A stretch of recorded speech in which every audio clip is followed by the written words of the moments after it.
Então vamos lá para a nossa última aula da disciplina. Vamos falar da cultura do arroz.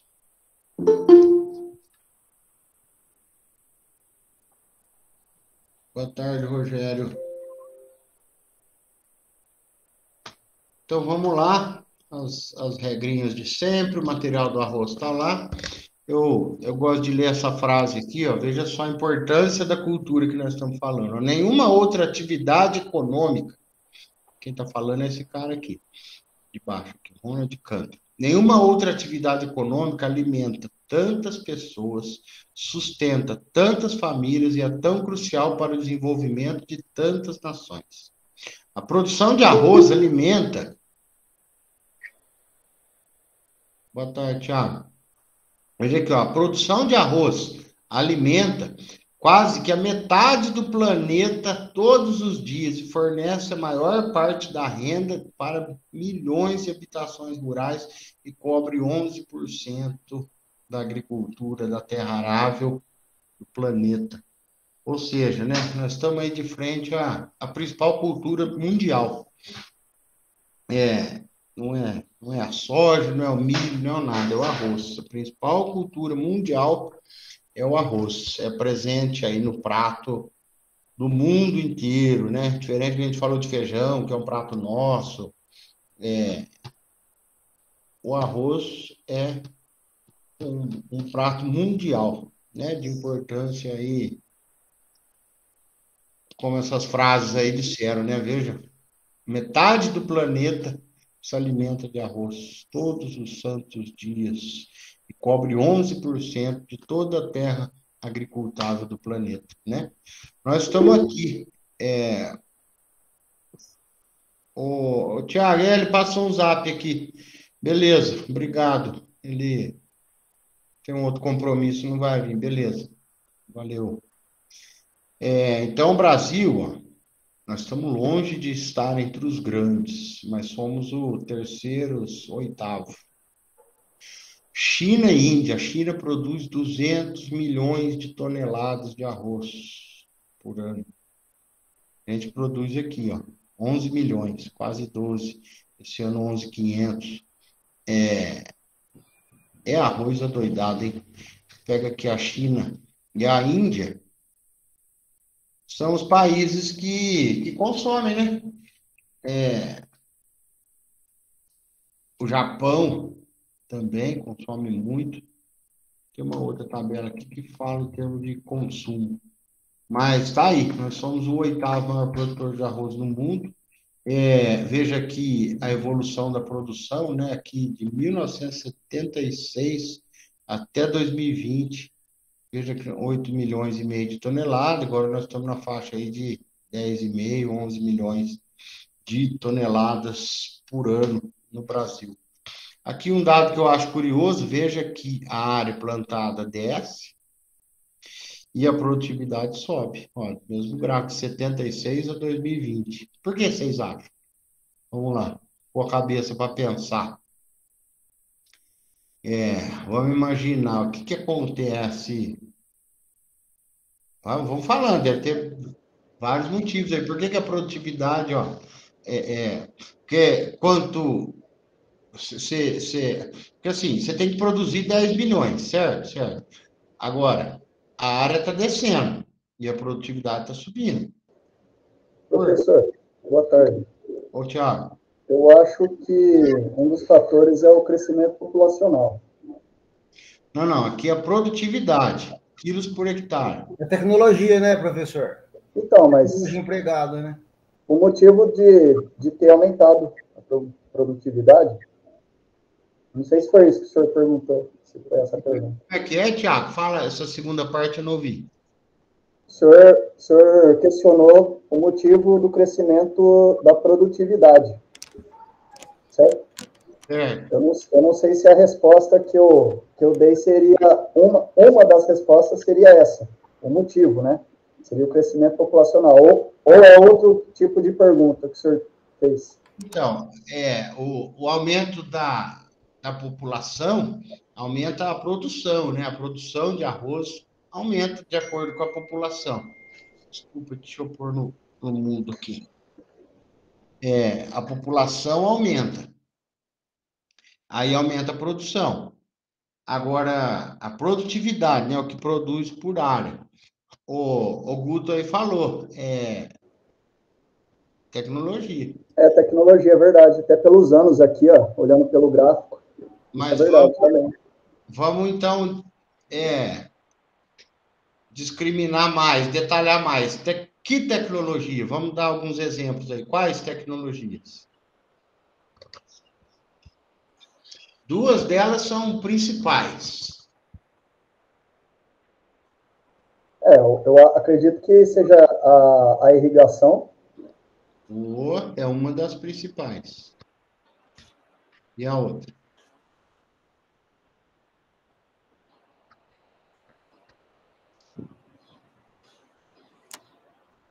E a outra? Vamos pensando. Tem a ver com os implementos, não, professor? Não, os implementos, eles melhoram, vamos falar assim, rendimento, tal. Lógico. O preparo do solo? Não.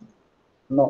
É um fator que, de todas as culturas, é o motivo do aumento da produtividade.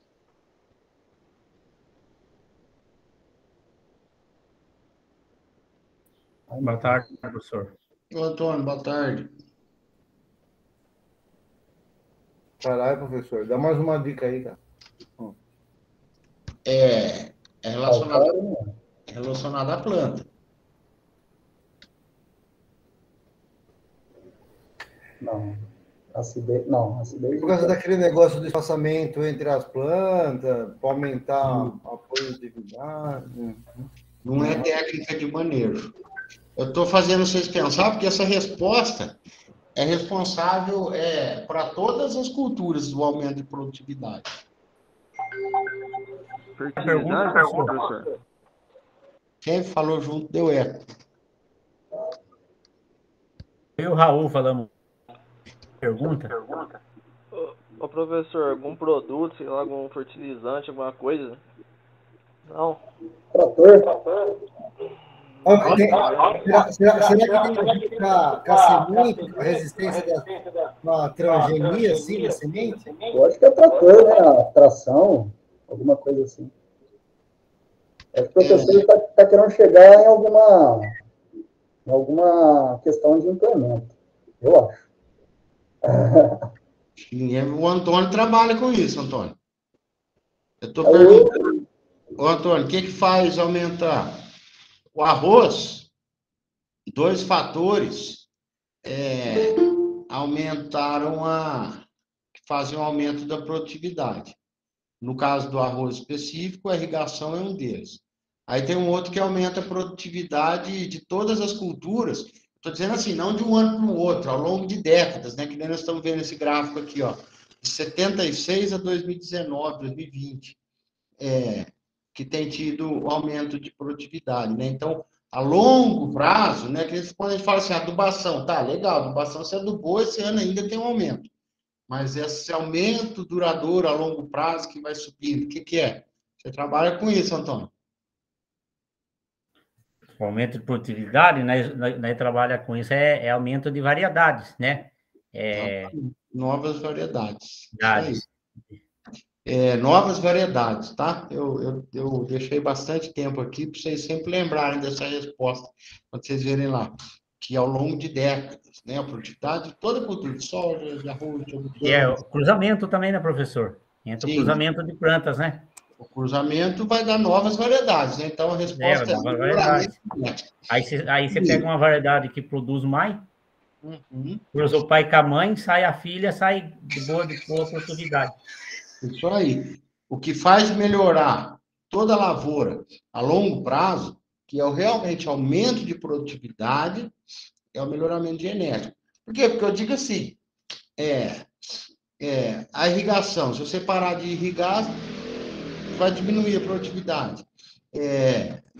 Adubação, se esse ano aqui você não adubar, vai diminuir a produtividade. Então, é algo assim, que depende se você usa ou não, adubação, irrigação, defensivo, insumo, herbicida. Esse ano está quebrado, o cara não usa herbicida, ele vai derrubar a produtividade. Agora, uma coisa que é única, exclusiva, duradoura, não cai de um ano para o outro, esse fator é o melhoramento genético, tá? Então, melhoramento genético para a agricultura, pega a cana, a média da cana em 1970 era 58 toneladas por hectare. O ano passado fechou a 84.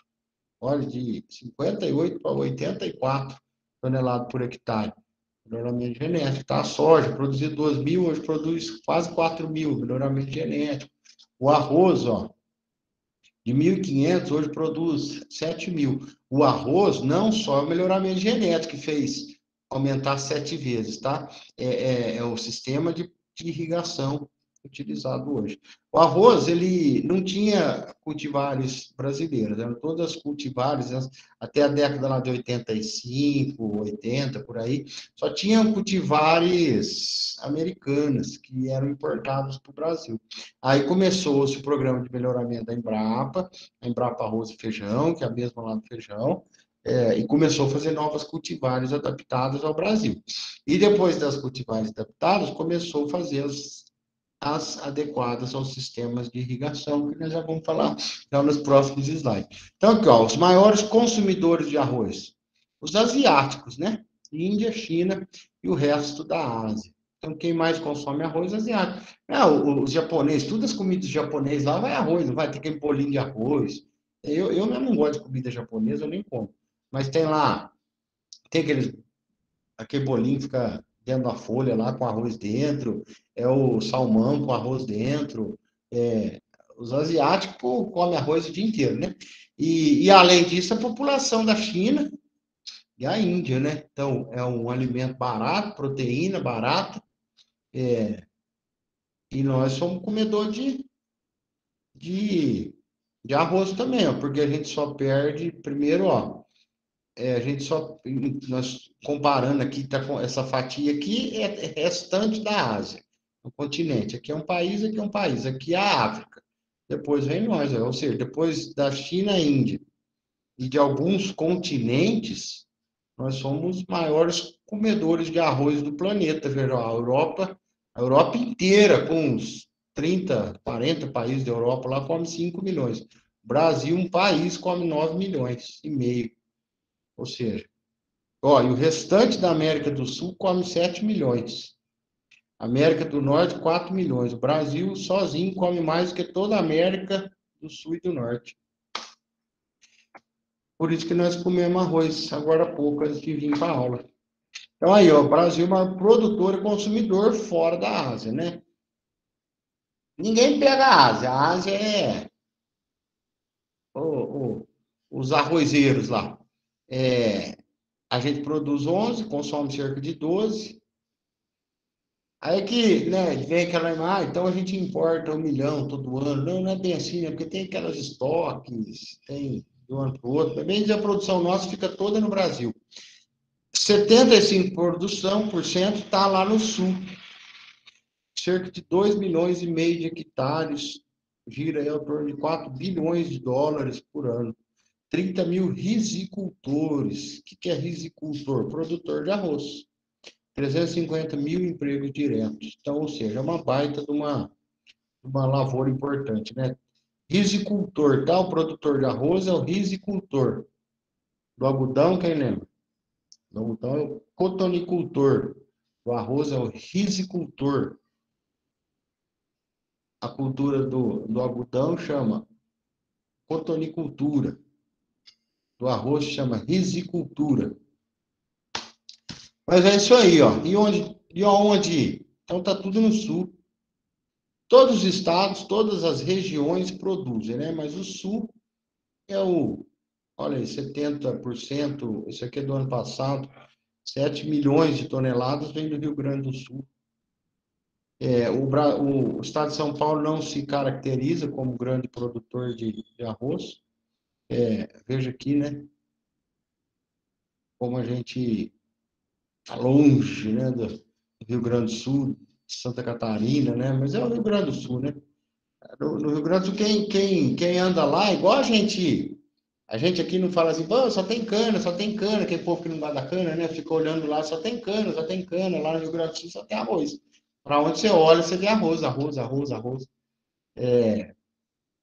É a cultura deles lá, no Rio Grande do Sul. É só arrozal para tudo quanto é lugar. É aquele casamento com feijão, que eu disse lá na aula do feijão, né? Que o arroz tem pouco, o feijão compensa. Veja que o lisinho, o arroz não tem, o feijão compensa. Sulforado, o feijão não tem, o arroz compensa. Então, os dois juntos formam a dieta do brasileiro rico e se complementam em aminoácidos, proteína e tudo mais. Aí, vamos lá. O que é importante a gente conhecer? Arroz descascado ou polido, é assim que a gente chama. Lá na prateleira do supermercado, descascado tem outro nome. Como é que é?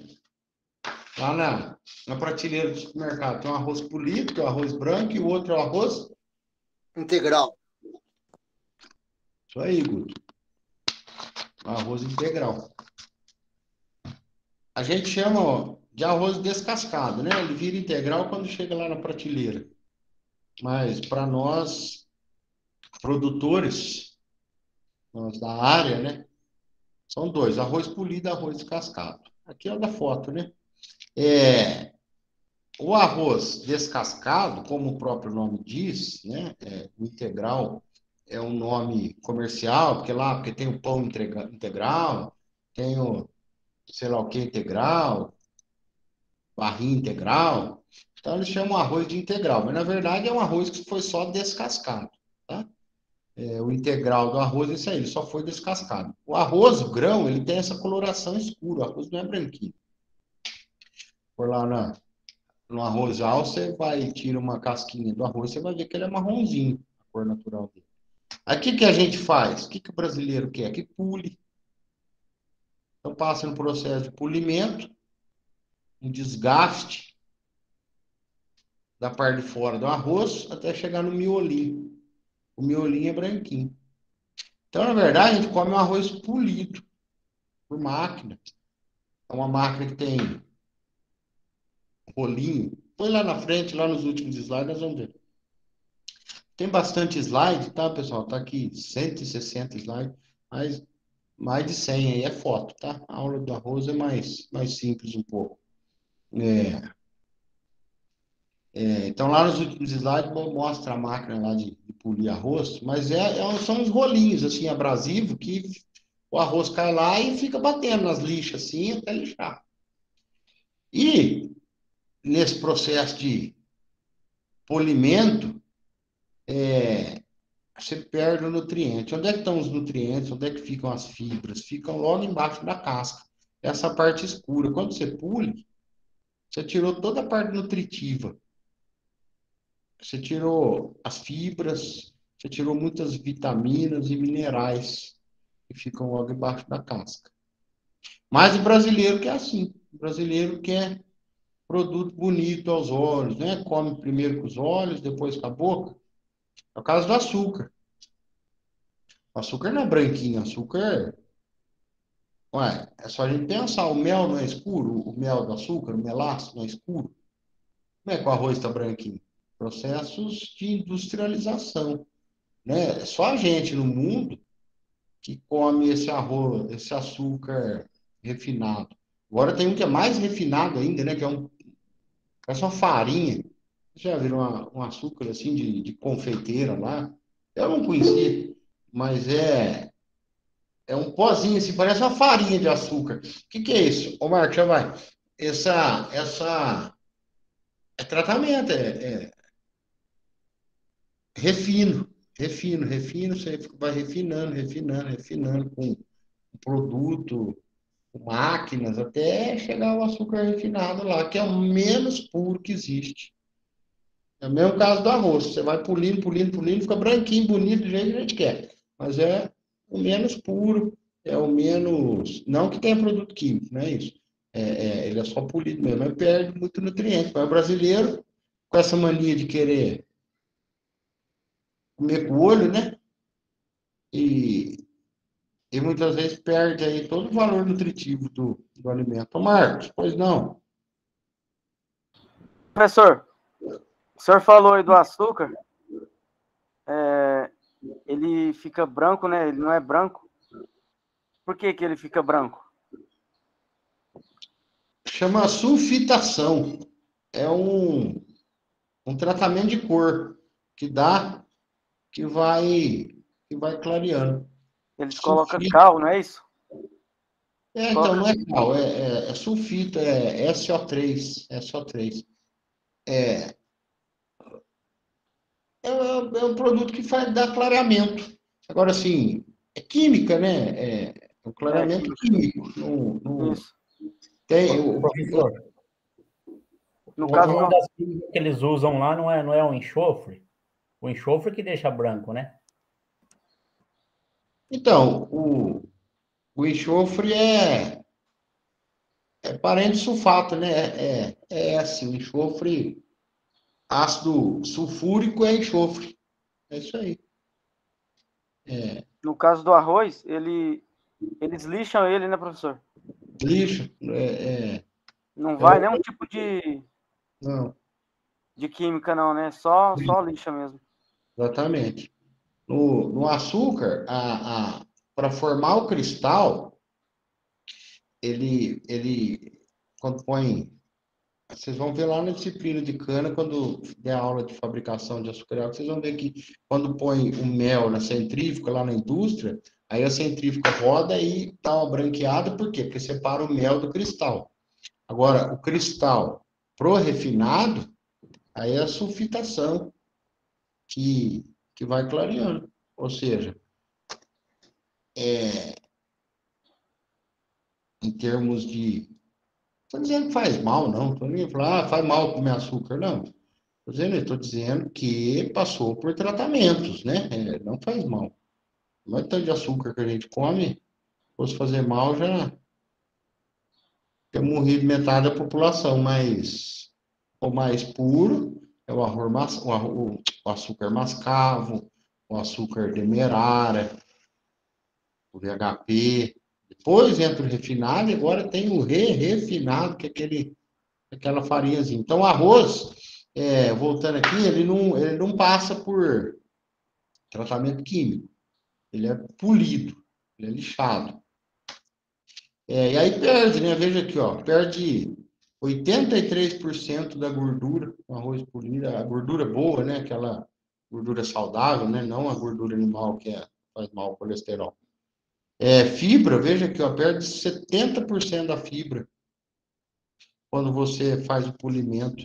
Perde quase 20% de proteína.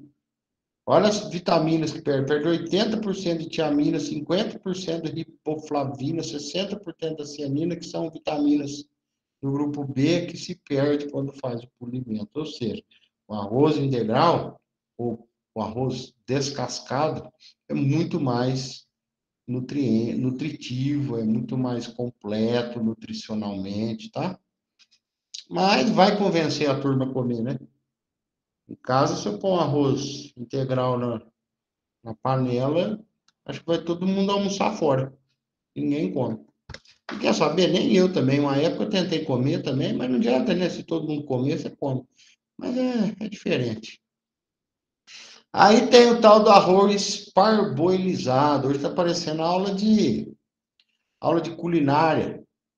E o arroz parboilizado? O que é o arroz parboilizado? Ele também é descascado e moído. Desculpa, descascado e polido, igual arroz branco. A questão é que, antes de descascar e polir, ele passa por um cozimento, que é uma imersão em água quente, que faz com que as fibras e os nutrientes que estão na casca, que é onde mais tem nutriente, vai para dentro do grão. Então, ele é bem mais nutritivo do que o arroz polido, branco polido, arroz parboilizado. Ele cozinha mais rápido porque ele já é pré-cozido, já foi cozido uma vez. E há também que digam que ele não gruda na panela. Então, o arroz parbolizado, a gente vê muito esses refeitórios de grandes empresas aí, os refeitórios de usina mesmo. usa muito arroz parboilizado. Ah, por quê? Aí eles falam que está preocupado com a saúde, que é mais saudável, mas não é isso, não. Porque ele cozinha muito mais rápido. Então, imagina um refeitório que vai lá almoçar 1.000 pessoas, você precisa fazer o arroz rápido. O arroz parbolizado, ele fica pronto rapidinho. Em vez disso, você só joga na água quente, esquenta e está pronto. Que já é um arroz pré-cozido, tá? Mas em termos de nutrientes, ele é muito maior também por causa disso. Porque quando você põe ele antes de descascar, né? Então, ó, o arroz parbolizado, antes de descascar e polir, você joga ele na água quente. E aí toda a fibra, proteína, vai para dentro dele, vai para dentro do grão, sai da casca e vai para o grão, tá? Então, o parbolizado, ó, tem mais fibra, tem mais proteínas, aqui no caso, menos gordura, calorias é igual. Então, como que parboiliza? É o arroz pré-cozido, né? Esse nome, no começo, ele veio como arroz pré-cozido, tinha esse nome, arroz branco, o arroz pré-cozido, nunca pegou com esse nome, aí começaram a chamar de parboilizado, que é o nome do processo, parboilização. Então, começaram a chamar de arroz parboilizado. Mas também, falar para você não cair no agrado do consumidor, não. Ninguém paga mais por isso. Então, como é que faz a parboilização? 50 graus Celsius. Antes de descascar e polir. Aí, todos os nutrientes vão para dentro do grão. Né? Aí, como é que é o processo? Né? Encharca em água quente, depois você tira e coloca numa pressão, ou seja, é um cozimento, igual cozinhar. Água quente, pressão, amolece. Água quente, incorpora os nutrientes. Aí depois seca e embala. Aí você descasca e pule. E aí uma pergunta aí, ó. Cadê os cozinheiros aí da casa? Ou os que vê a mãe fazer comida? Devemos lavar o arroz branco antes de cozinhar, sim ou não? Quem lava e quem não lava? Até onde eu sei, não é indicado, professor, lavar o arroz, porque perde todos os nutrientes. E aí, quem concorda, quem discorda? Quando eu faço, eu também não lavo não, professor. Me ensinaram assim. Não lavar, né? Isso. Eu também, não lavo não. Não lava, não? Mas a mãe, a avó da gente, elas lavam, né? Elas lavam. Lavo. Lavam.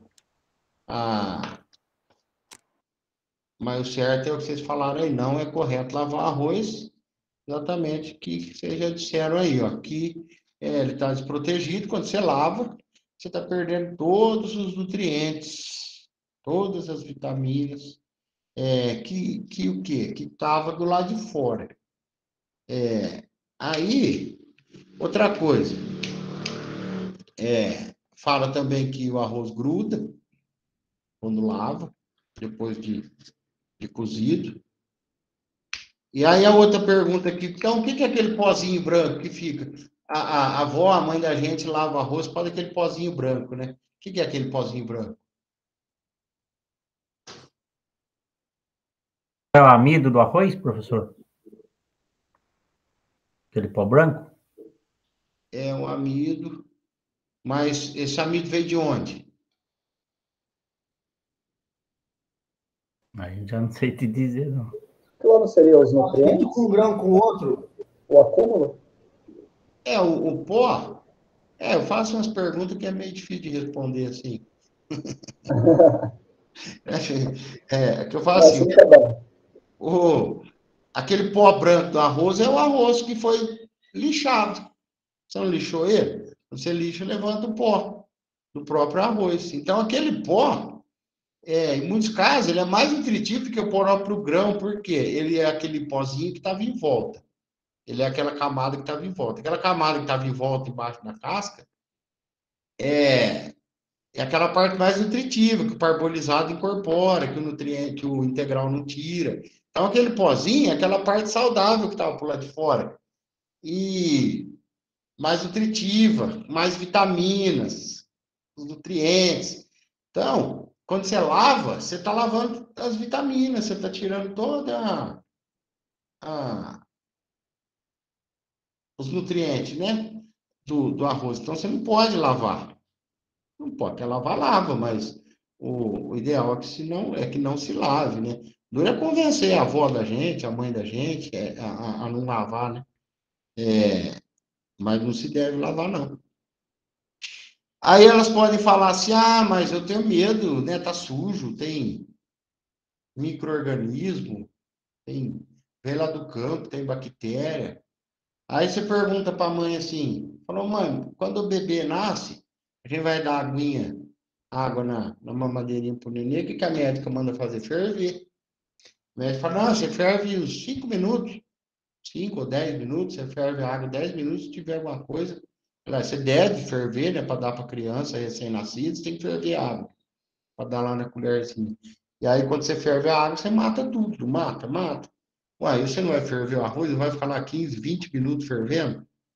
Se tiver alguma bactéria, se tiver qualquer contaminação, vai morrer, né? Então, se a mãe da gente falar, eu lavo porque tá sujo, tem contaminação. Aí você fala assim, mas você não ferve água para dar pro nenê porque mata tudo? É a mesma coisa, você vai ferver a água do arroz, você vai matar tudo que tiver lá dentro. Então, é um grande engano achar que você está limpando o arroz quando você lava ele. Você não está limpando, você está perdendo todos os nutrientes dele. E caso tenha alguma contaminação de bactéria, alguma coisa, você vai matar na hora do cozimento. Então é isso. E aqui, essa é a planta, né? Vê que é uma gramínea. A gramínea tem aquela característica de gramínea, né? Tem um pomo, igual a braquiária, igual a cana, pelas folhas abertas, as folhas estreitas, abertas. Aí lá na frente, lá em cima, solta a panícula, que é onde vai dar semente, que é onde vai dar o grão nosso, né? O grão do arroz na planta chama-se semente. A gente come a semente, aqui depois que chega vira grão. Grão de arroz, quando chega no supermercado, mas lá na planta é a semente. Na planta, tá? Então, o arroz é a oriza. A mais cultivada é a oriza sativa. Tem esses outros tipos de arroz, mas a mais cultivada é a sativa. Aqui é importante saber do arroz, tá? Arroz inundado e arroz de sequeiro. É assim que se produz. Ou você produz arroz inundado, ou você produz arroz de sequeiro, ou arroz de terras altas, como é chamado, tá? O arroz inundado, esse slide veio lá da irrigação, sistema de irrigação por inundação,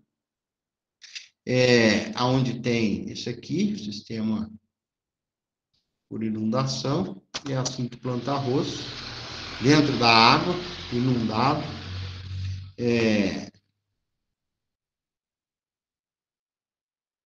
Quando inunda, qual que é a intenção de inundar? E é assim que o mundo inteiro planta arroz inundado, é a grande maioria. Nós vamos ver aqui no Brasil, 80% da produção vem de arroz inundado. Na Tailândia, na Ásia, tudo arroz inundado. Está mudando, para não deixar o tempo todo encharcado por conta da questão de água. Aí precisa mudar a cultura do produtor, porque sempre teve água disponível, sempre teve água à vontade, nunca se controlou o uso de água para irrigação, nunca pagou pela água. Água, até pouco tempo atrás, né, os produtores mais antigos ainda acham que é uma coisa infinita, né, que pode usar à vontade, que não acaba nunca, mas agora a gente já sabe que não é assim, né? Até para ele esvaziar o tabuleiro e jogar no canal, ele tem que ter autorização do órgão ambiental. Então, está tudo mudando essa questão de inundação. Como que está mudando? Não estão deixando o tempo todo inundado. Essa inundação, ela tem aí por volta de 5 centímetros. Por que ele faz isso? Contra pragas e principalmente contra a planta daninha. Por isso que ele inunda. E a produtividade também é muito maior. Pode falar assim, bom, se for só pela produtividade, é só você deixar irrigando toda hora. Mas aí entra a questão das plantas daninhas, tá? Porque como que você vai fazer controle de planta daninha aqui no meio desse arrozal? Você não faz. você vai aplicar? Não existe produto seletivo que não mata o arroz e mata a planta daninha. Até porque o maior contaminante, mais perigoso, mais problemático, planta daninha do arroz é o arroz vermelho, que é um arroz também, é oriza também. Então, você não vai ter um herbicida seletivo para arroz, porque a principal praga do arroz é um arroz vermelho, que em produção de semente é inadmissivelmente proibido a presença de um arroz vermelho no meio do arroz comprado, né? Nas embalagens do produto, é inadmissível ter um arroz vermelho. Então, e é a principal praga. Por que eu estou falando? A camada alta que eles deixam de água controla o ataque de outras pragas, formiga, por exemplo. Formiga não vai entrar aqui, né? Besouros não entram. As plantas estão adaptadas hoje, mas o que eu estava dizendo. Então, agora, como sabe que é um bem finito, qual que é a tendência agora? É não deixar inundado o ciclo inteiro. Plantou inundado. Aí para porque a inundação é corrente, né? A água entra, a água sai, a água entra e a água sai. Uma entrada contínua de água, é um ribeirão entrando água lá o ciclo inteiro. Então, o que agora faz? Interrompe. Encheu, interrompe e entra água. Essa água vai baixar, baixar, baixar, baixar, baixar. E aí, que hora que liga de novo? Liga automático de novo. Na hora que o solo, a água do solo atingir uma tensão que o arroz não consegue mais puxar. Que a gente viu isso aqui lá na irrigação, lembra que a gente falou do tensiômetro? Que o tensiômetro marca quantos quilopascal que a água está aderida no solo, e aí cada planta tem uma capacidade de puxar essa água com determinada tensão do solo, então sabe-se até qual a tensão que o arroz consegue puxar a água, obviamente, bem antes de chegar nesse ponto, já irriga de novo e inunda outra vez. Então, o que está a tendência agora é essa, inunda e para. Aí a água baixa, a hora que atinge um nível de pressão no solo e enche de novo, para não deixar o tempo todo cheio, tá? Por conta de economizar água e tem economizado muito. Por quê? É muito elevado o tanto de água, sabe? Tipo assim, vamos pôr aí, a gente fala que uma cultura, por exemplo, vamos falar lá, um pivô central com a soja. A gente sabe que a soja precisa de 700 milímetros de água para completar o ciclo. Sabe quantos milímetros eles põem no arroz inundado? 15 mil. 15 mil. 15 milhões de litros por hectare para produzir no sistema inundado. Você vê, numa soja, se muito, põe 1.000 metros cúbicos no ciclo. O arroz inundado, 15 mil metros cúbicos no ciclo. Então, agora já está diminuindo, já está por volta de 8 mil metros cúbicos. Mas ainda é muito comparado com outras culturas que você põe 800, no máximo 1.000. Ainda está produzindo, está gastando 8 vezes mais do que uma cultura convencional. Tá? Então, isso aí são os tabuleiros inundados, né? Essas tabelas são chamadas de tabuleiro. Aqui, produção na China. Veja aí onde eles plantam, veja que bonito, né? Aqui eu penso assim, né? Só abrindo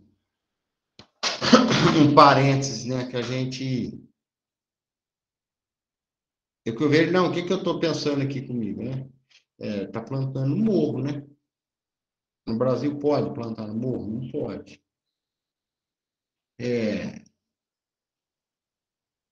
Assim, meu ponto de vista, né, às vezes tem pessoal que é meio bitolado na parte ambiental, às vezes entra até em conflito. Quando eu começo a falar de transgênico, de certas coisas na agricultura, que eu apoio, né? Não porque a ciência...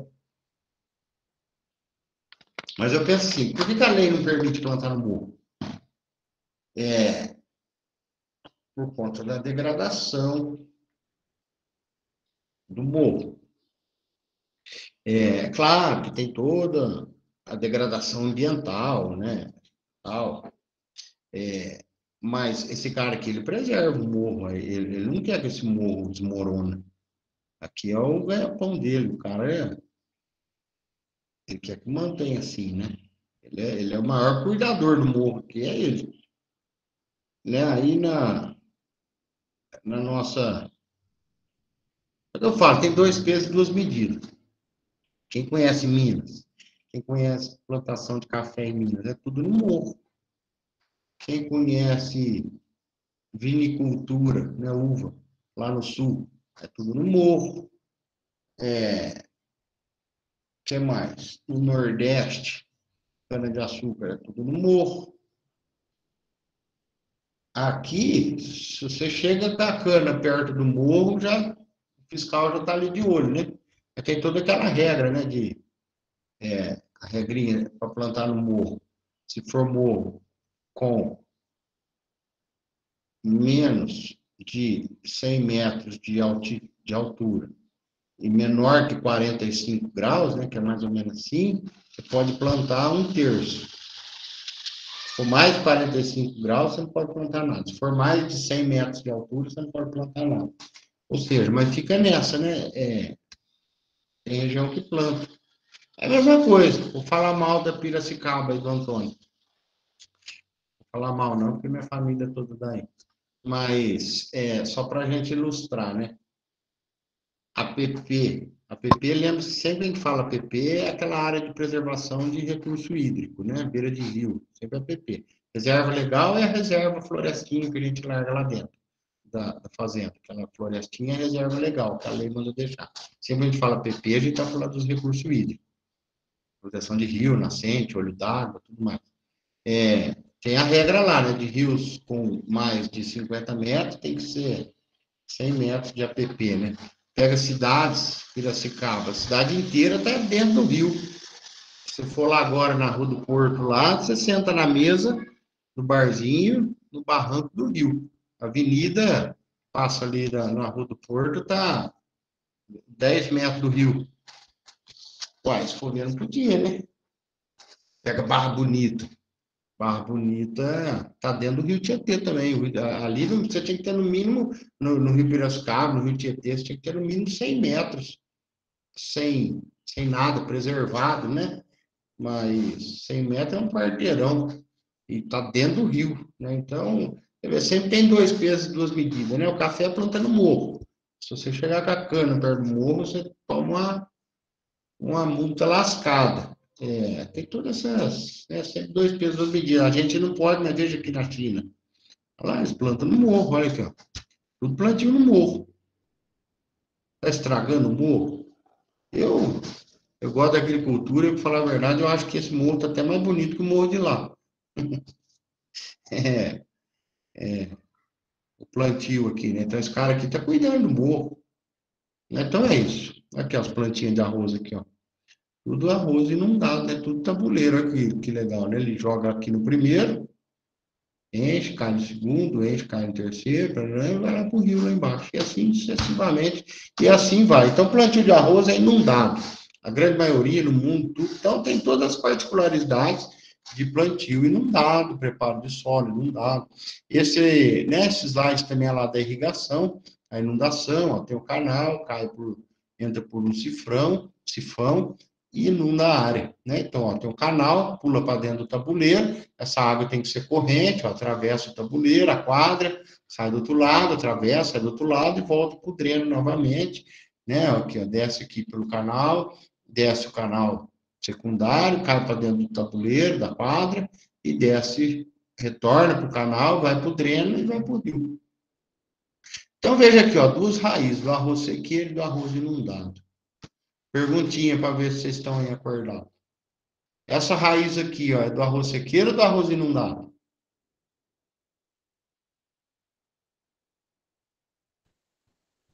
Sequeiro, cara. Quem concorda e quem discorda? Sequeiro. Também acho que é sequeiro. Essa aqui no mouse. Então, cresce mais, né? Então, o sequeiro ele tem maior desenvolvimento da raiz. Então, esse aí seria o inundado. Eu acho. Pela descrição aqui. É verdade mesmo, isso daí mesmo. Ou você acha ou você leu, né, Tiago? Tá escrito. Eu estou falando dentro do que eu estou vendo. Tenho certeza disso, professor. É inundado. Então, vamos pensar assim, né? Por quê? Vamos entender.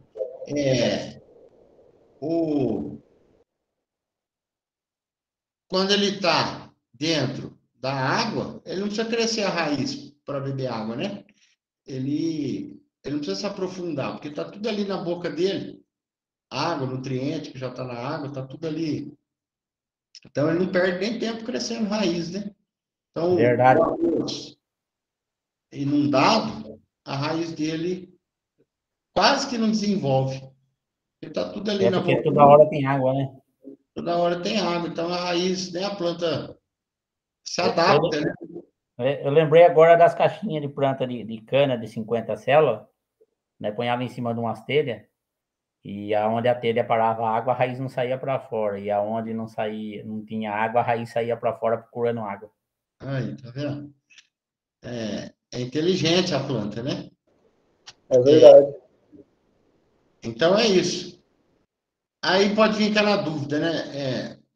Mas lá na irrigação falou que precisava ter, não pode ser solo inundado, a gente falou isso no feijão, no algodão, que o solo inundado não tem ar, né? Lembra, nós falamos, o solo na capacidade de campo, aquele solo que está sem ar, que a planta morre afogada, vamos falar assim, sem ar nas raízes, né? Mas o arroz, ele não precisa de ar, ele precisa do ar, mas não das raízes.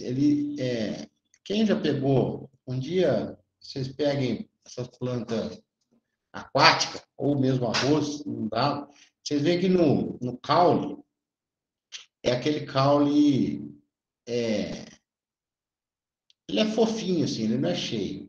Chama tecido parenquimatoso, de parênquima, tecido parenquimático.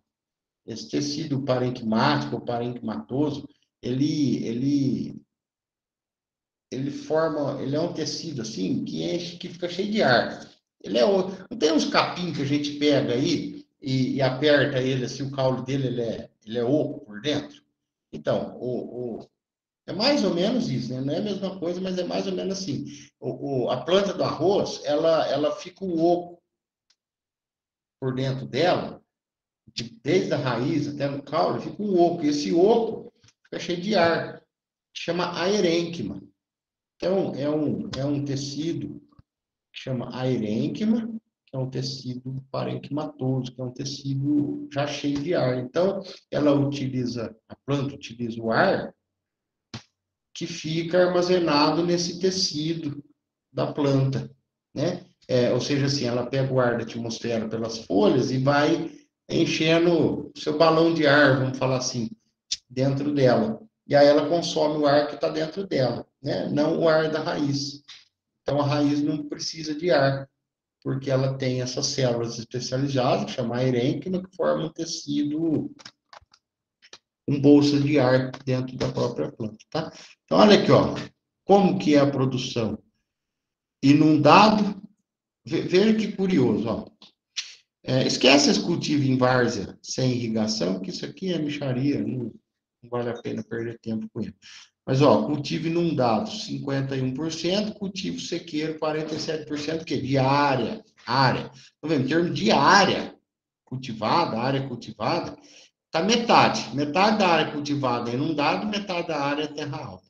Agora, vê a produção. 75% da produção nacional é inundado e 24% da produção nacional é sequeiro. Por quê? Se é a mesma área, por causa disso aqui, que o arroz inundado produz 7 toneladas por hectare. O arroz sequeiro produz 2 toneladas por hectare. Então, isso. Você vê que em área ocupa a mesma coisa, mas um produz 75%, o outro 25%. A gente vê aqui, ó, em termos de produção, que esse dado não é não achei mais recente, aqui está até 2015, mas não importa o ano, o que importa é a gente ver, ó, como que a produção de arroz sequeiro vai caindo e a produção de arroz inundado vai subindo. Mesma coisa em produtividade. Veja que curioso. Ó, o arroz de terras altas ficou por volta de 1.900, 2.000 quilos por hectare. O arroz inundado fica por volta de 6, 7, e hoje já está em 8.000 quilos por hectare. Né? Então, veja que o terras altas, sequeiro, está diminuindo e o inundado cada vez ganhando espaço. Tá? E como que planta o arroz? Como é que é a semeadura? Como é que é a semente? Tem 3 jeitos. Ou eu planto semente seca, ou eu planto semente pré-germinada, ou eu planto a muda brotada. O MPB de arroz, vamos falar assim. Então, a semente seca, essa primeira aqui, ó, semente seca, feita a lanço ou em plantadoras, em linhas. São as grandes fazendas aí de terras altas. A semente seca a lanço, manual, avião, ou trator, você passa esparramando. É rápido e barato, né? Porque você passa jogando arroz. E aí, você larga lá? Não, você tem que incorporar. Você tem que incorporar. Uma gradinha bem levinha. Incorporar 3 centímetros. Então, você joga a semente a lanço, passa uma gradinha incorporando. E se você não incorporar, os pássaros comem tudo. E se você incorporar muito fundo, aquela questão, a plantinha não vence a camada de terra em cima. E se você não incorporar, só jogar a semente a lanço, não sobra nada, os pássaros vão e comem tudo, né? O arroz aí é preferido. O alpiste. O alpiste não é um arroz? Imagina se você despejar, em média aí, ó, 200 quilos precisa de semente, ó. 200 quilos por hectare para plantar lanço. Se você jogar 200 quilos por hectare, você vai ver passarinho chegar até da Argentina na sua casa. Não sobra nada. Então tem que incorporar. Aí, o plantio em linha com semeadoras, né? Você pode fazer em preparo convencional, cultivo mínimo, plantio direto. Aqui o plantio direto, milho, ó, a própria plantadora abre, joga adubo e cobre. E sempre superficial, veja aqui, ó, camadas de 20 centímetros. Onde você tem que preparar, onde tem que estar descompactado, que é onde fica aí 90% da raiz do arroz, fica até 20 centímetros de profundidade. Então, o foco do preparo de solo é nessa altura, tá?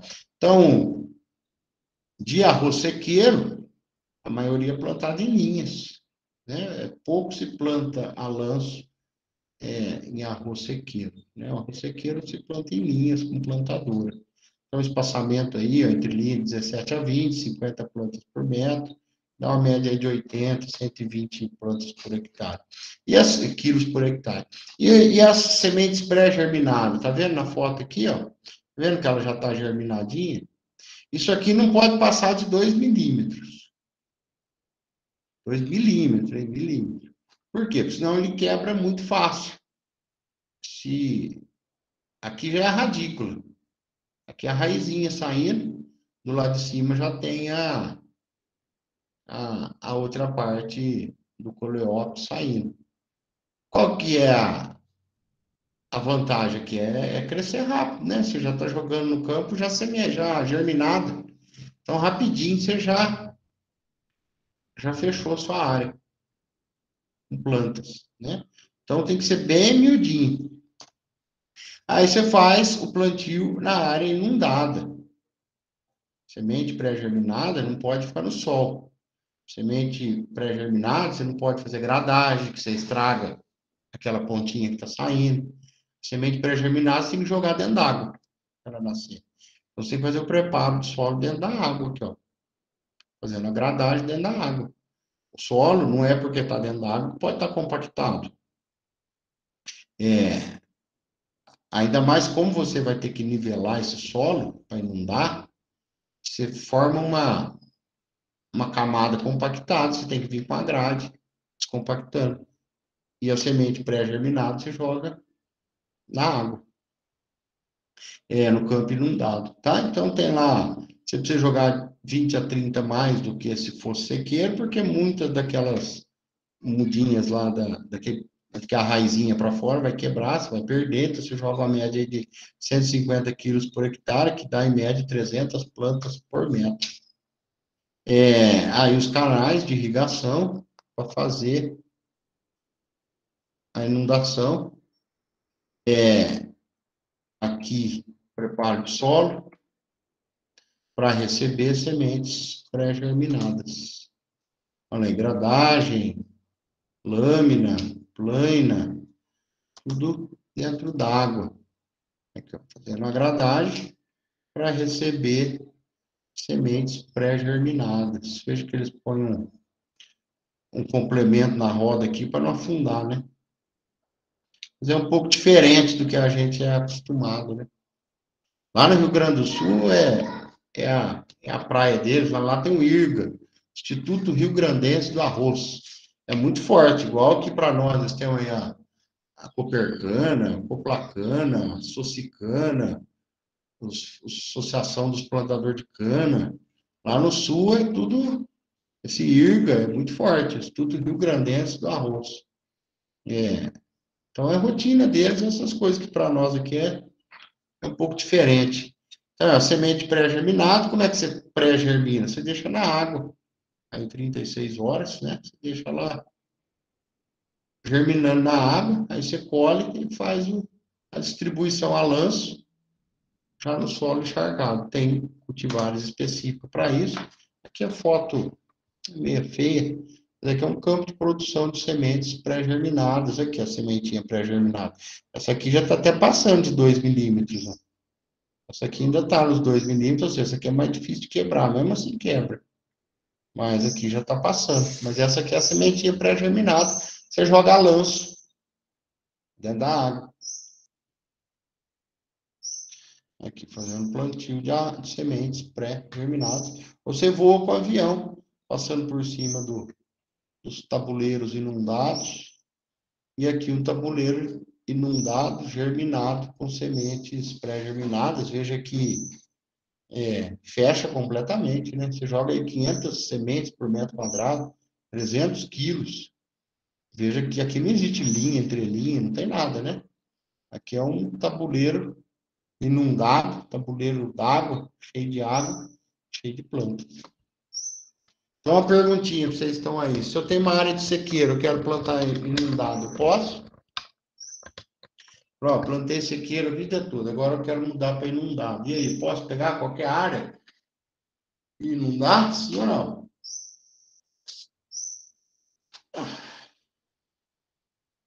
Só tem duas respostas, ou é sim ou é não. O que vocês acham?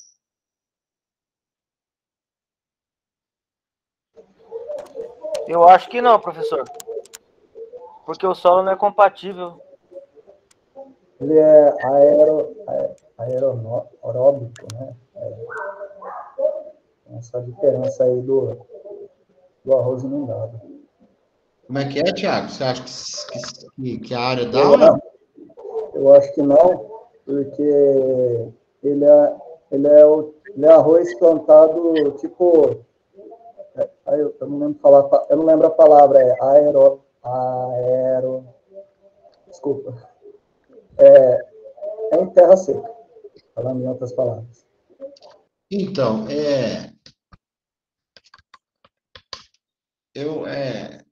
a resposta é que dá, sim, tá? É lógico, tem todos um solo arenoso, não daria, né? Igual a ideia de vocês aí, que o Marcos falou, dependendo da área, realmente não dá, mas a maioria dá. Lembrando que é uma técnica de irrigação. Inunda. Aí você vai falar assim, nossa, mas e não vai filtrar? Vai infiltrar, mas vai infiltrar uma hora, vai parar de filtrar. Né? A hora que você saturar até o lençol freático, essa água não tem mais para onde ir, ela vai ficar lá em cima, né? É a mesma coisa daquele solo, a curva de nível depois de uma chuva brava, ela não fica cheia de água. Por que a curva de nível seca? Porque você não põe mais água. Agora, se você continuar pondo água na curva de nível, depois que ela está cheia, ela vai continuar cheia, né, em qualquer solo. Então, você pode sim transformar a sua área sequeira em inundado. Inundamento é um sistema de irrigação. É igual a curva de nível. Falei, se você ficar, depois da chuva, você continuar pondo água na curva de nível, ela vai ficar cheia. Por quê? Porque saturou ali o lençol freático. Então, aqui, ó, então tem esses carretéis aqui, ó, que formam o dique, a barreira de contenção, e aí você enche de água. Tem que ter o canal, você joga a água para dentro do tabuleiro, aqui, ó. Aqui está começando a inundar, ó. E aí, aqui está o campo inundado. E aí forma aqui, ó. Isso aqui é um campo inundado de arroz. Grandes áreas aí. E a mudinha pré-germinada, a mudinha pré-brotada, você produz, então, ó, falando que tem semente seca, falando que tem semente pré-germinada, e falando que tem a mudinha pré-brotada, que faz o transplantio de muda brotada. Você produz a mudinha no viveiro, nesses tapetinhos aqui, ó, nas bandejas. Veja que não é uma planta por célula. Tem aí, ó, que deve ter aqui, ó, 6, 7. Não chega a 6, 7, mas 3, 4 plantas por célula. E aí você leva esses tapetinhos, né, que chama, para a plantadora. Plantar no inundado. Aqui, a bandeja, com as mudinhas, né? E a maquininha sai plantando. Ou você pode plantar à mão. 3, 4 plantas por cova. Aí, qual que é o espaçamento? O espaçamento é meio que a olho, né? Aqui nesse caso, né? No plantio manual. Então, ó, se fizer o transplantio com plantadora, a plantinha tem lá de 14 a 20 centímetros de altura, planta 30 centímetros entre linhas, né? Então, aí gasta aí 120 a 130 caixinhas dessa aqui por hectare. Então, aqui a mesma coisa, lá, 150 tapetinho por hectare. Aqui um tapetinho, ó. Isso aqui é uma produção IAC de viveiro de mudinha de arroz. Aí você pega esse tapetinho e põe na máquina aqui, ó. O tapetinho. O tapetinho sempre põe na máquina e a máquina já vai individualizando planta por planta e plantando cada uma na sua covinha, tá? E manual? Se for manual, tem aí uma distância entre as covas, entre o canteiro, né? Entre uma e outra, ó, 100 a 150 sementes. Veja aqui, ó, 30, 40 homens plantam um hectare, a plantinha tem que estar lá ao redor de 25 centímetros de altura para plantar na mão, e ela leva 20 a 30 dias para atingir isso, aí você leva para o campo. Se for mecânica, a plantinha com 12 centímetros de altura, você já consegue levar para o campo mais ou menos 18 dias depois que você semeou. Então, aqui é um plantio manual de arroz. Aqui o pessoal plantando, aqui plantando. Transplantio manual, a lâmina de 5 centímetros para fazer o plantio. Espaçamento, vocês veem que tem uns slides aqui que até meio que não fico gastando tempo nele, que é a questão de espaçamento no arroz é meio que assim, só quando você for fazer em terras altas com plantadora. O resto não tem espaçamento, é tudo quilos por hectare, distância entre cova, número de plantas por cova. Então, é diferente quando a gente fala da soja, do milho, que a gente fala exatamente, né? Espaçamento de 40 centímetros entre linhas e 10 centímetros entre plantas. No arroz não é assim, porque como você planta muito a lanço, você planta semente pré-germinada a lanço, ou de avião, ou por cova, manual, com máquina. Então, não tem muito essa questão de espaçamento. Existe espaçamento, sim, mas quase que não utiliza pelo método de plantio. Então, é isso aqui que planta, ó, uma mudinha. As fotos aqui apagaram, para dar uma corrigida nelas. Arroz nos morros.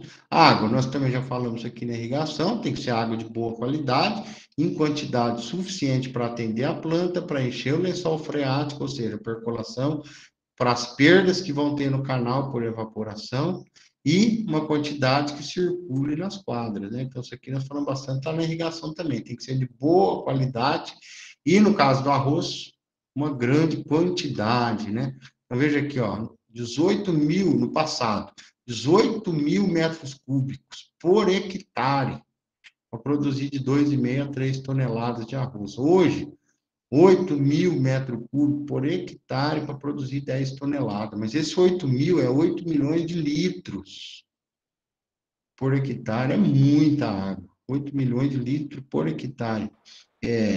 Ainda é muito, tá? Então, novas variedades e melhoria nas técnicas de irrigação.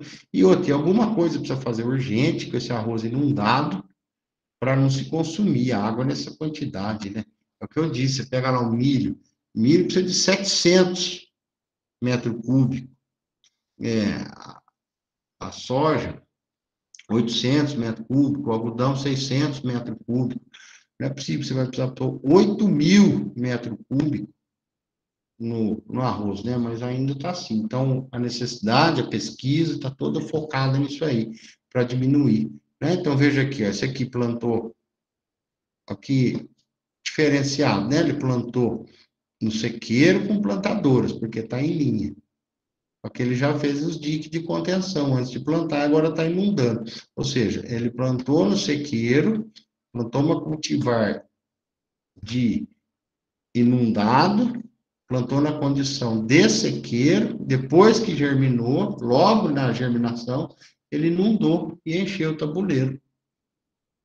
Olha lá, encheu o tabuleiro d'água. Plantou no seco, depois encheu. Tá, então, preparo de solo, tem toda essa questão do tal do depende, né? O importante é que só os 20 centímetros de cima que a lavoura explora. Então, você não adianta fazer, diferente da cana, você faz lá subsolagem a 50 centímetros de profundidade. No arroz você não precisa, o arroz ele explora aqui só 20 centímetros do solo, né? Olha nessa foto aqui. Então, o plantio é raso, o preparo é raso, né? Então, semeadura, método, nós vimos aí, pode ser diversos deles aí. Época, quando você faz inundado, pouco importa. Espaçamento e densidade, depende do tipo de plantio, as foi covas. Então, tem algumas opções de espaçamento entre covas, se for em linhas, algumas opções de espaçamento entre linhas.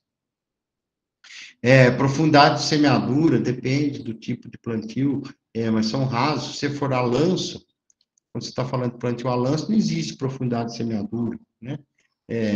A lanço em área inundada, então não existe profundidade de semeadura, então eu não vou ficar aqui falando de profundidade de semeadura, se não existe, né? Se você plantar a lanço em solo inundado, que é a maioria, então não existe profundidade, né? Cultivar, aí tem específico, para seca e para terras altas.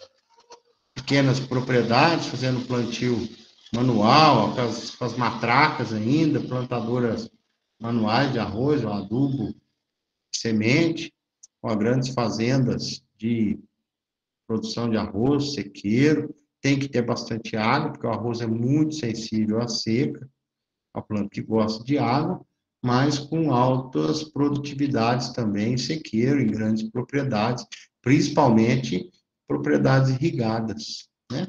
Veja aqui, ó, arroz plantado em sistema de plantio direto com irrigação. Olha os aspersores aqui, ó. Mesma coisa, irrigação e sequeiro com irrigação, plantação de arroz e sequeiro com irrigação. Aqui em outros países, plantando em áreas com declividade. Então, para cultivar em várzea, mesma coisa, que a hora que eu cultivo na várzea, a hora que seca a várzea, eu entro com preparo. Veja aqui, várzea inundada, fazendo preparo. Semeadura, mesma coisa, depende você vai plantar em covas, você vai plantar em linhas, né? Em covas tem essas opções, na várzea, em linhas tem essas distâncias de opções, né? Então, se você for plantar em linha ou a lanço, de 50 a 100 quilos de sementes por hectare, profundidade, mesma coisa, depende do tipo de plantio, cultivares, sempre tem as específicas. Agora, tem os fazendões, né, de plantio direto de arroz do Rio Grande do Sul, que não é inundado, que são fazendas grandes, de grandes extensões. Aí eu preparo convencional, né, com esteira, com máquinas, né, aqui, semente seca, eu plantio em linha, em terras altas. Grandes maquinários para fazer plantio de arroz. Então, se é sequeiro, são os fazendões grandes aí, fazendo plantio com semeadoras.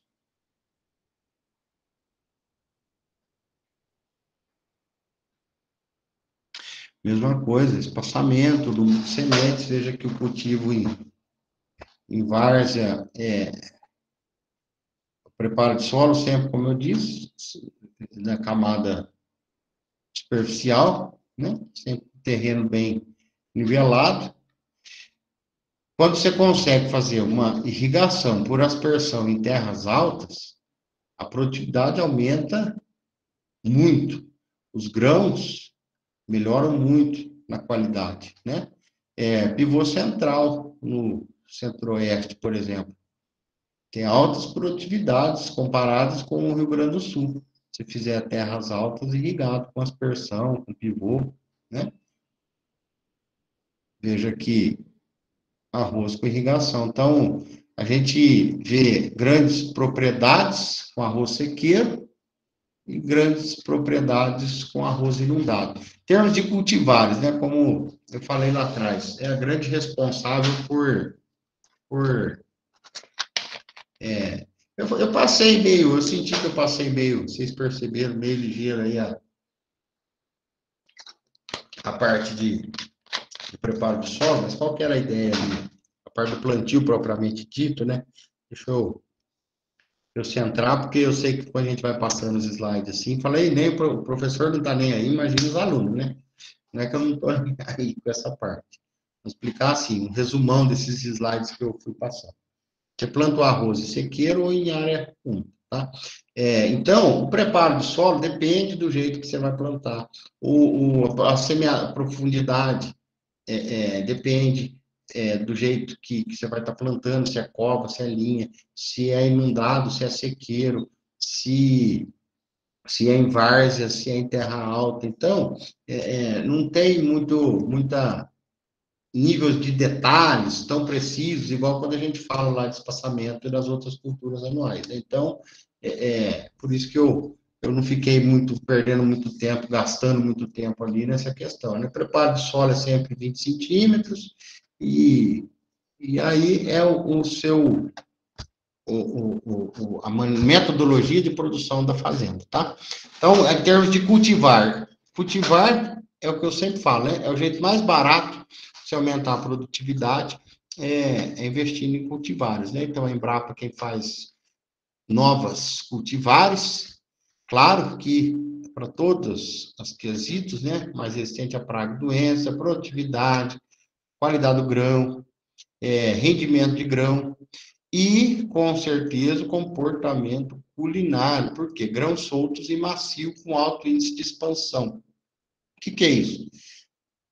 Tem arroz que depois de cozido, cultivares, tá no melhoramento. Então, quando eu falei de feijão, do melhoramento genético de feijão, você vai lá no laboratório do programa de melhoramento, tem um monte de panelinha de pressão que fica cozinhando feijão para ver se o feijão dá cozimento. Arroz é a mesma coisa. Não adianta você fazer uma baita cultivar resistente à praga, seca, produtiva pra caramba, mas não cozinha. Não amolece. Ou então, não dá volume. Quem já viu a semente do arroz, ela é miudinha. Por que depois que está no prato, ela está grande? Né? Então, um grão de arroz no prato é 2 vezes maior do que o grão da semente. Por quê? Porque ele tem uma capacidade de expansão. E é assim que tem que ser para a culinária. Ele tem que ficar soltinho e tem que expandir. Mesma coisa que a pipoca. Como que classifica a pipoca? Se é do tipo 1, tipo 2, um dos critérios, né? Claro que tem o grão inteiro, isso é óbvio, mas é a capacidade de expansão da pipoca. Por que a pipoca estoura e fica daquele tamanho? Ela tem o milho, tem aquela pele dele, o tegumento ali do grão, né? E dentro daquele grão, a gente colhe o milho cheio d'água. Lembra lá que nós vimos no milho, estágio R4, ali no grão pastoso, no pastoso pro dente, né? No R6, que é o dente, o R5 pastoso. Nesse meio tempo aí, que ainda tem bastante umidade, a gente colhe o milho para pipoca. Então, ali dentro tem muita água. E aquele tegumento em volta do grão, ele é firme, é forte, né? Porque é ali que segura todo o conteúdo dentro. Então, quando a gente põe na panela, no óleo, frita, aquela umidade, aquela água lá dentro vai querendo evaporar, vai querendo expandir, virar vapor, né? Querendo o vapor da água, querendo sair de dentro do grão. Aí o grão vai segurando, tem uma hora que ele estoura. Quando ele estoura, o amido que está dentro do milho, em contato com a alta temperatura, dá aquele choque com o oxigênio, com o ar, e aí ele endurece. Então, o amido ele explode e a hora que ele encontra o ar, ele endurece. Então, essa capacidade de reter essa água dentro do milho da pipoca e deixar para estourar, na hora que atingiu altas temperaturas do interior do grão, é o que vai dar o índice de expansão de volume e a classificação do milho da pipoca. O arroz é a mesma coisa, tem um índice lá que marca quantas vezes ele cresceu. Né? Ele cresceu 1,5 vez, ele cresceu 2 vezes, ele cresceu 3 vezes. Então, o índice de expansão do arroz é um dos critérios. É a mesma coisa, a gente não põe, a gente vai fazer arroz na panela, a gente cobre só o fundinho da panela, né? Só o fundinho da panela com arroz. Aí depois está pronto, ela está até lá na tampa. Então, essa expansão é um índice de classificação de qualidade do arroz, tá? Além dele ficar soltinho, e aí tem toda a parte do campo, né? Mas o que eu digo assim, não adianta ser produtivo e resistente a doenças se não tem os critérios da cozinha, tá? Então, aí tem cultivares específicos, ó, cultivares da Embrapa para terras altas, cultivares da Embrapa para arroz irrigado, tá? Então, aí tem tudo aí, resistência, tolerância, época de plantio, um semente por metro, região indicada, todas aquelas questões, né? O ciclo, precoce, médio, tardio, tolerância, acidez, tudo mais. Todos os dados para cada cultivar. Então, veja que tem cultivar específico para sequeiro e cultivar específico para inundado. Em termos de adubação, né? Aquelas regrinhas de sempre, fazer análise do solo, só que o arroz, ele tem uma, que é bastante utilizada, análise foliar. Isso aqui que eu vou falar não é só para arroz, é para tudo, né? Que às vezes pode vir essa dúvida. E aí, qual que eu faço? Análise de solo ou faço análise foliar? Qual que é a diferença da análise de solo e análise foliar? Ambas vão dar o teor de nutrientes, certo? Certo. Uma é da folha e outra é do solo. Não é isso que eu quero dizer, né? Uma é análise de solo e outra é análise de folha. Sim, isso que eu quero dizer. Mas qual que é a diferença na prática? Quando eu uso uma, quando eu uso outra? Análise de solo eu uso antes de fazer o plantio, para corrigir o solo. Agora, imagina que você corrigiu o solo, ou não corrigiu adequadamente, ou por algum outro motivo, que a planta não está absorvendo a quantidade de nutriente que ela deveria estar absorvendo para completar o seu ciclo de maneira adequada. Aí você tem que fazer uma análise foliar na folha, para saber se tem todos os nutrientes na folha. Você pôs no solo, certo? Certo. Mas e aí, a planta está absorvendo? Está disponível para a planta? Porque se não tiver, você precisa repor. Né? Então, o ideal para qualquer lavoura faz análise de solo, para ver os teores de nutrientes. E depois você complementa com uma análise foliar, para ver se algum nutriente está faltando já na planta. Então, um não substitui o outro, um não tem nada a ver com o outro, um não serve no lugar do outro. Fala assim, vou fazer só foliar. Não adianta, você tem que fazer lá no plantio. Fala assim, vou fazer só de solo. Mas e se a planta... E se o solo indisponibilizou aquele nutriente que você aplicou, a planta não está absorvendo? Então, é ideal que você faça duas. No arroz, se faz bastante análise foliar, muita análise foliar faz no arroz. Por quê? Porque a adubação de plantio é baixa, é insuficiente, a Porque lá eu falei, como não tem essas questões de linha de plantio, né? No plantio inundado, fica aquele adubo meio que jogado por cima, lanço. Então, no arroz, eles fazem bastante análise foliar para saber, tá? Para fazer a calibração. O que é a calibração do nutriente na planta? Ó, aqui, por exemplo, dose de potássio e produtividade. Então, quando você vai, que é a resposta do arroz, a aplicação de potássio. Então, você vai aumentando a dose de arroz, a dose de potássio, e vê se aumenta o rendimento, a produtividade. Veja, ó, você pôs 30 quilos de potássio, produziu 8. Você pôs 60, produziu 9. Você pôs 120, produziu 10. Opa, está aumentando. Vamos pôr mais. Pôs 180, continuou nos 10. Pôs 240, voltou para 9. Ou seja, então você sabe que entre 120 e 180 não teve diferença. Então você para no 120. Se você for passar de 180, você vai estar perdendo. Então você calibra. Você falou, aqui é o ponto ótimo do potássio na planta, tá? Aí tem os sintomas de deficiência, que a gente já conhece, que vocês já viram nas aulas lá de nutrição, né, de adubação, a deficiência do nitrogênio, forma essas folhas esbranquiçadas, veja lá, ó, sintomas de deficiências. O nitrogênio, quando tem falta, geralmente é porque o solo tem pouca matéria orgânica, ou porque lixiviou, evaporou, ou é porque ele saiu do estado de amônia e entrou no estado de nitrato, fala o contrário, né? De desertificação, saiu do estado de nitrato e entrou em amônia e torna-se indisponível. Ou erosão que levou embora. Sintomas de nitrogênio aparecem sempre nas folhas mais velhas. Então, aí tem as doses recomendadas para sequeira, as doses recomendadas para o arroz irrigado, né? Lembra sempre do parcelamento, a fonte de nitrogênio, sulfato e amônio ou a ureia. Tem que incorporar para não se perder. Então, aí os sintomas, veja que com deficiência de nitrogênio e com uma cobertura de nitrogênio aos 45 dias, é que a planta retoma todo o seu potencial, retoma sua cor, fica viva de novo. No arroz, muito cuidado para não extrapolar no nitrogênio, porque a planta cresce muito, ela cama, ela não se suporta para parar em pé. Né? Então,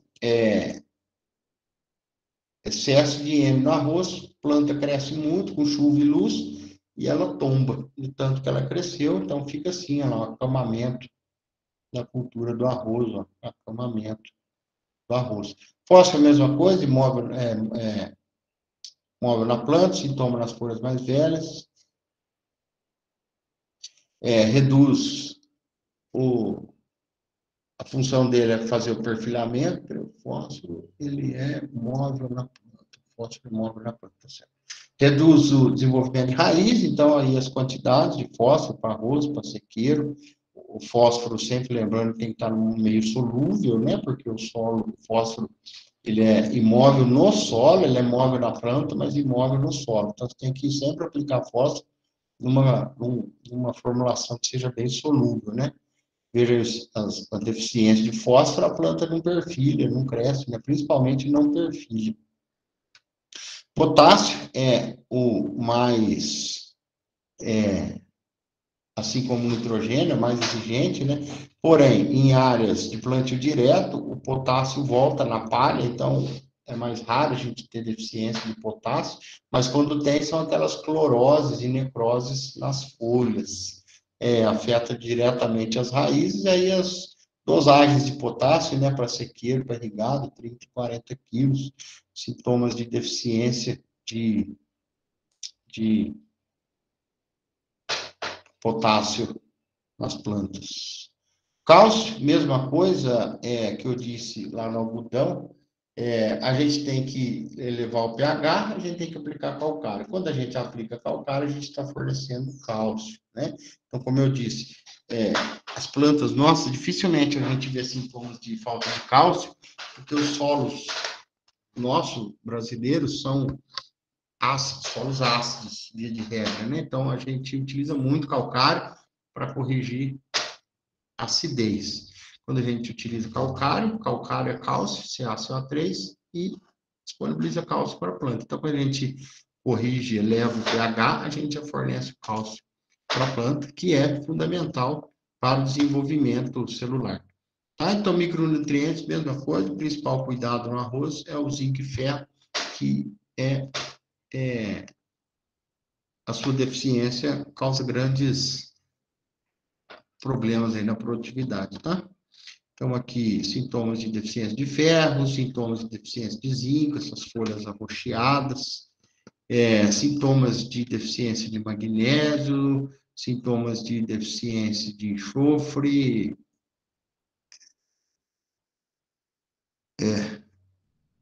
sintomas de deficiência de boro, de deficiência de cobre, ou seja, de micronutrientes, né?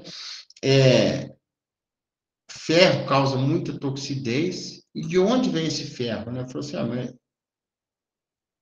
de onde vem esse ferro que causou toxidez na planta, né? Essa planta cresceu e agora vem da água.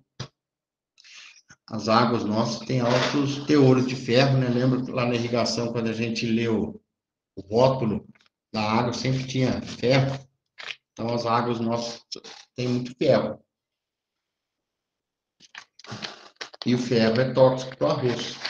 Então, sempre fazer análise de água de boa qualidade.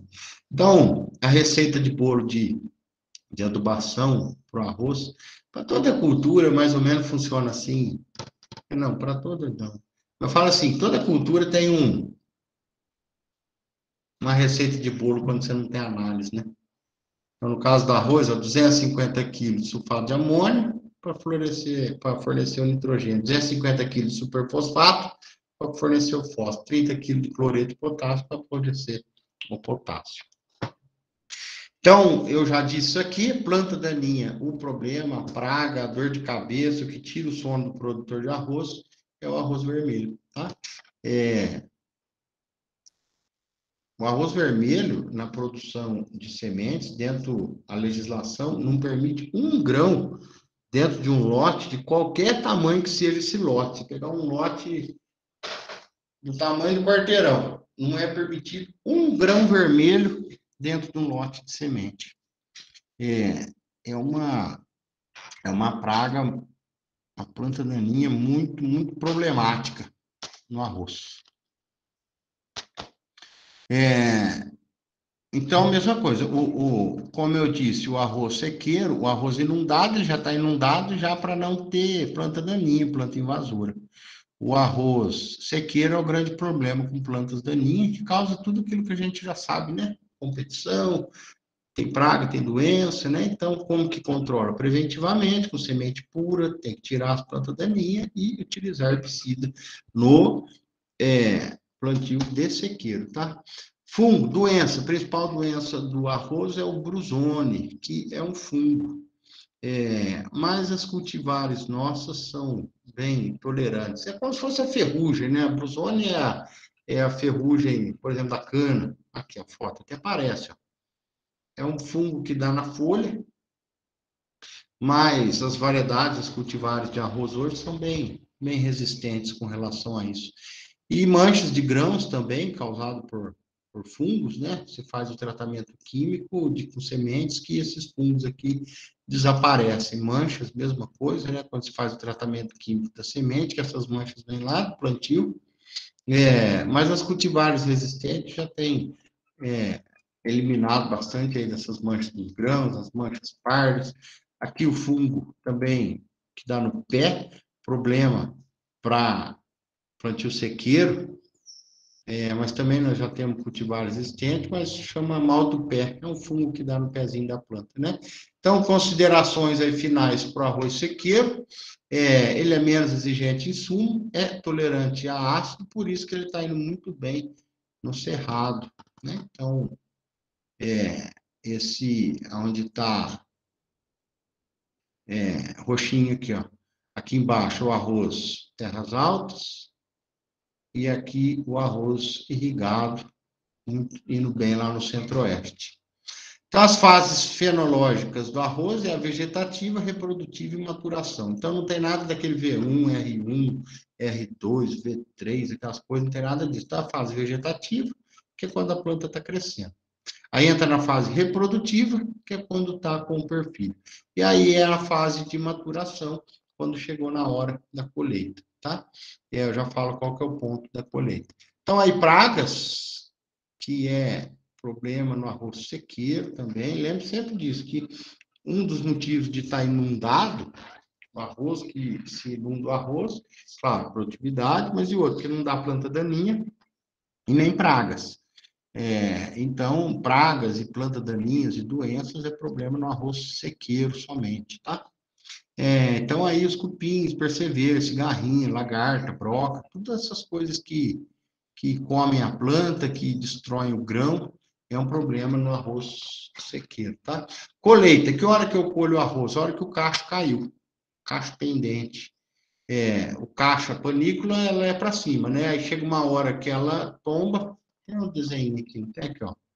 Aqui o cacho está para cima, não é hora de colher. O cacho atingiu a cor marrom, mas ainda está em pé, não é hora de colher. Mas aí depois ele tombou, é hora de colher. Então, quando tiver 80% das plantas com os cachos tombados, pendentes, é hora de colher, que é quando já está aí com 18%, 24% de umidade. Se abaixar muito disso aqui, o grão trinca. E em termos de perda na colheita, é a mesma coisa que nós falamos lá na soja, de velocidade do molinete, né? O molinete tem que estar mais rápido que a colhedora, porque senão a colhedora arranca a planta. No caso de colheita com máquina, né? Agora, lá nos campos inundados, a colheita é toda manual, tem tudo isso também. Depois que colheita, ou você seca no silo, ou você seca no paiol. O tempo que vai ficar para secar depende do grau que você colheu. Tem que ficar para comercializar por volta de 13%. Se você colheu com 18%, você precisa perder 5%, ou no silo ou no paiol, né? O silo é mais caro, mas é mais rápido. O paiol é mais barato, é mais demorado. Então, por isso que sempre tem que estar lá naquela embalagem, como eu já disse lá no algodão, uma embalagem que permita trocar umidade com ar, ou seja, perder umidade para o ar, em cima de estrados de madeira, tá? E aí entra a fase de beneficiamento, que é a limpeza, descascamento, separação, brunição, separação do marinheiro, brunição, que é o polimento, e, por fim, a classificação. Então, aí, primeiro, depois que colhe, tem uma limpeza mais grossa, que é peneiramento. Peneiramento limpa toda a sujeira grosseira, palha, torrão, pedra, resto de insetos que tiver, tem a primeira limpeza. Depois entra na fase de descascamento, que aqui é onde o arroz é descascado, né? Ele é espremido de leve, uma compressão de leve, aquela casquinha solta e é soprada. Então, de um lado sai o grão puro, do outro lado sai cascado. Grão puro que eu digo, descascado, né? Aí tem, hoje, é um espetáculo, né? A gente já está terminando. Hoje é um espetáculo a gente ver as máquinas de beneficiar arroz, né? Antigamente era uma coisa totalmente rudimentar, né? Aí chegava em casa, tinha que escolher o arroz, lembra? Ou mesmo que não escolhia, tinha aqueles marinheiros dentro, né? Quem lembra dos marinheiros aí, que chama marinheiro, aquele arroz com casca, né? Que vem no meio você tá lá comendo lá no prato e de repente aparece um arroz com casca. Aquilo é o marinheiro. Hoje não tem mais, né? Hoje o arroz tipo 1, você não acha um marinheiro lá dentro, não existe mais grão quebrado, não existe mais marinheiro, não existe grão colorido. Tem tudo máquinas de altíssima. Essa aqui, por exemplo, separa ó, todo marinheiro e toda palha do grão. Se sobrou algum marinheiro ou palha, ele retira. Aí entra no processo de polimento, que chama brunização. Então, entra aqui e ele é lixado. Então, aqui dentro ficam os brunidores, né? Então, o arroz, ele vai sendo jogado aqui de um lado para o outro, ou horizontal ou vertical, e vai raspando, rodando numa parede áspera, abrasiva, e vai polindo. até ficar branquinho, aí forma aquele pozinho branco e tal, então essa máquina aqui que pule. Chama de brunização. E aí entra no classificador. Isso aqui é outra tecnologia formidável. Um dia, se vocês tiverem oportunidade, vão um dia aí nessas empacotadoras aí de feijão, de arroz. É formidável. Essa máquina aqui, ó, ela... O que é a qualidade, o tipo de arroz? É tipo 1, tipo 2. O tipo 1 não tem grãos quebrados. O tipo 2 tem uma porcentagem de grãos, metade grão 3/4. Essa máquina, ela separa cada grão com raio laser e pneumático, né? A hora que ela vê um grão fora do padrão, ela cospe para fora. O grãozinho vem passando por aqui, vem por cima, vem passando por aqui, e aí o laser, as imagens ali vai detectando, achou um grão quebrado, ela sopra exatamente naquele grão quebrado e separa. Então, a gente não vê grão quebrado. Quando a gente compra esses arroz tipo 1, a gente não vê grão quebrado. Essa máquina aqui que separa, ela sopra.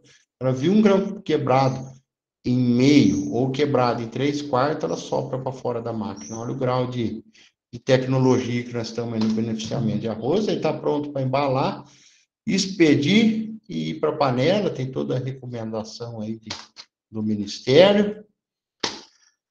Pessoal, acho que deu, né? Arroz mais importante que a gente tinha para dizer era isso aí. É uma cultura importante, é menos comum aqui para nós. A gente vê bastante na nossa região as máquinas de beneficiamento, né? Isso a gente ainda vê bastante aqui na região. Mas produção a gente vê menos, né? Então, mas é uma cultura fundamental para o agronegócio brasileiro e para não precisar importar, né? Como a gente come aí 12 milhões de toneladas de arroz por ano. Imagina se a gente não produzisse, tivesse que importar tudo isso, não quebra, né? Mas afeta a balança comercial, né? Quanto menos a gente importa, não de alimento, de tudo, né? Quanto menos a gente importa, mais aumenta a nossa receita interna, né? É o chamado superávit. O que é superávit? Quando você exporta mais do que importa. O ideal é o quê? O ideal é exportar bastante, né? Quanto mais você está exportando, é sinal que você está produzindo para você e para os outros e você está vendendo um excedente. Então, além de você ter uma segurança naquele alimento, você produz a mais e gera receita. Então, o legal é exportar. Quanto mais exportar, melhor. E aí é o que a gente vê lá no Jornal Nacional, nos outros jornais, quando fala lá, esse mês a balança fechou com superávit. O que é o superávit? Você exportou mais do que importou. Ou quando fala assim, a balança comercial fechou com déficit, que quer dizer que você importou mais do que exportou, ou seja, você precisou comprar mais do que vendeu. Você não deu conta de produzir o que você ia consumir.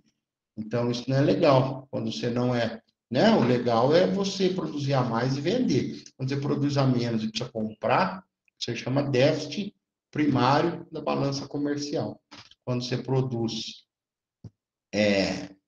mais do que você consome e vende, que é o legal, aí chama superávit primário da balança comercial, ou seja, que as exportações ganharam das importações. E pelo menos o arroz, a gente não compete lá com a Ásia, com o Japão, com a Ásia, com a China, com a Índia, mas também a gente não precisa comprar deles, né? Fala assim, ó, a gente não vende para vocês, mas também não queremos arroz de vocês, que a gente produz aí os 12, 13 milhões que a gente consome anualmente, a gente é capaz de produzir. Não sobra, mas também não precisamos comprar. Fica 0-0 na balança. Isso aí, pessoal. Feito? Feito.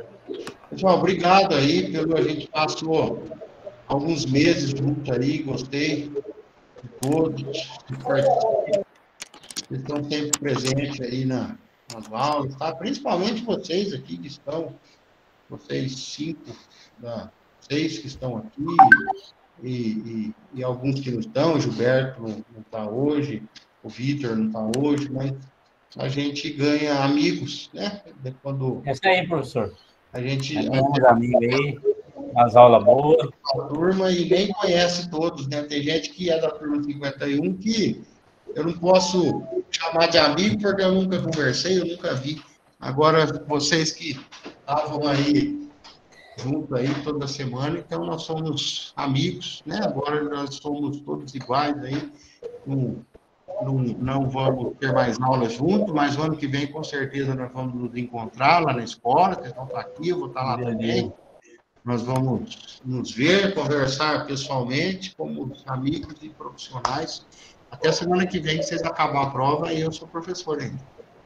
Tá. Tchau, professor. Tchau, pessoal. Tchau, professor. Obrigado aí por tudo aí, pelas aulas aí, que Deus tem abençoado grandemente aí a vida do professor aí e nos novos alunos aí. Valeu, abraço. Vocês também. Valeu. Falou, professor. Tudo de bom, professor. Você também. Aí, Tiago. Valeu, Tiago. Tiago. Abraço. Obrigado. Fica com Deus aí. Tchau, fica com Deus.